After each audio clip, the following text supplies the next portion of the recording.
Good morning and welcome to your Monday Mojo with me, Coach Mo. As you know, we are covering the 34 talents found in the very popular and very effective Strengths Finder 2.0. And these are little ways that we can really learn more about ourselves and others and create more effective team environments and certainly for ourselves as individuals to make sure that we're leveraging the best of who we are so that we can be really happy and productive in life, right? So, we are covering the traits that are found in the dimension of influencing. And this week, we're talking about one of my favorites, communication. So, think about it. We communicate in so many different ways. We certainly communicate without any words, by seeing someone's emotions. We can communicate by hearing someone's words and emotions. Even when we don't see them, we can feel them, right? And so communication is an umbrella with so many different ways that we can describe how people can communicate effectively. Some of us are better with the spoken word. Some of us are better writers.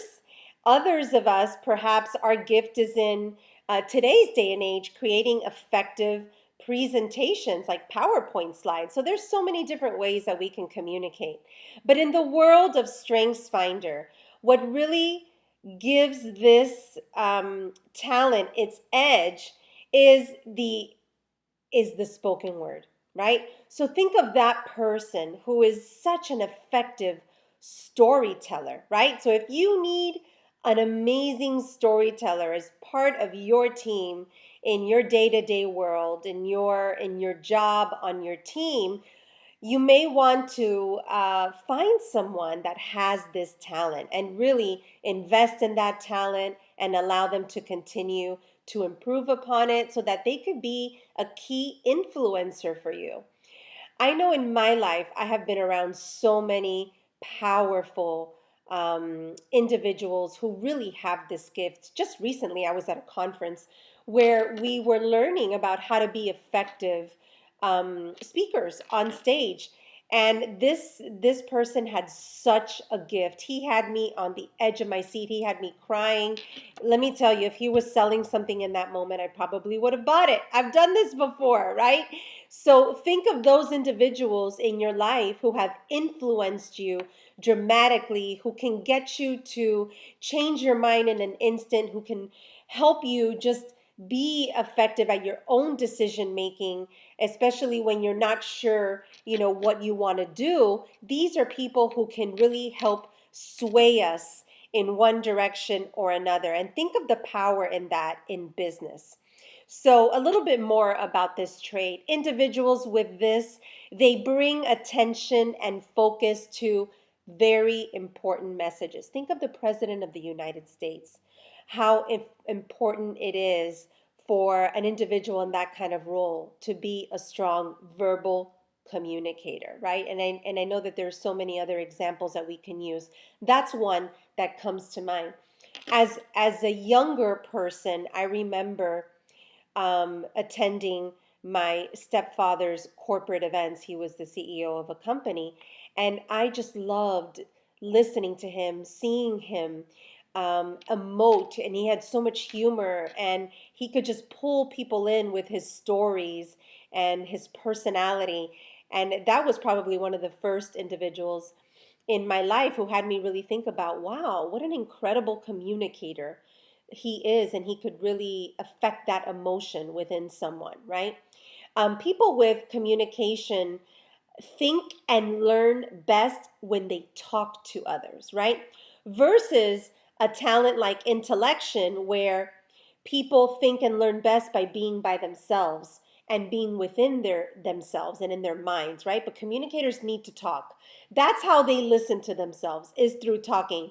I know this because I have this talent in my top 10. So it's always been very strong for me. And many years ago, it was in my top 5. So they like to bring ideas to life, and they can do so very vividly because of this talent. So it's an exceptional talent to have as part of a team, especially if you're in a role in an organization that needs to build a lot of influence. So let's give you the short and sweet of communicators. They like being verbally expressive. They like to connect with others through words. They bring attention to messages that must be heard. Okay? So if something needs to be heard, instead of writing it down, you want someone in front of people communicating that message. They need a sounding board, and more specifically, they need an audience. They like to be on stage, they love to be in front of people. They love stories and they're great storytellers. They hate experiences where they can't be expressive. And the barrier label, right? So for those of us on the outside who are seeing and experiencing someone with communication, if their communication skills are not very mature, they could be known or seen as blabbermouths, right? Or all they do is talk, talk, talk, and there's nothing behind their talking. So we want to stay away from that. As people with talent in communication, we want to make sure that we get to that mature level of the talent and that we're very effective in how we communicate what we say and what's the ultimate outcome that we want to receive. So I hope that you enjoyed our little video this morning about the talent, the strength of communication. And I will catch you next week as we move on to the very next talent in the dimension of influencing. See you and have a fantastic week. Bye-bye.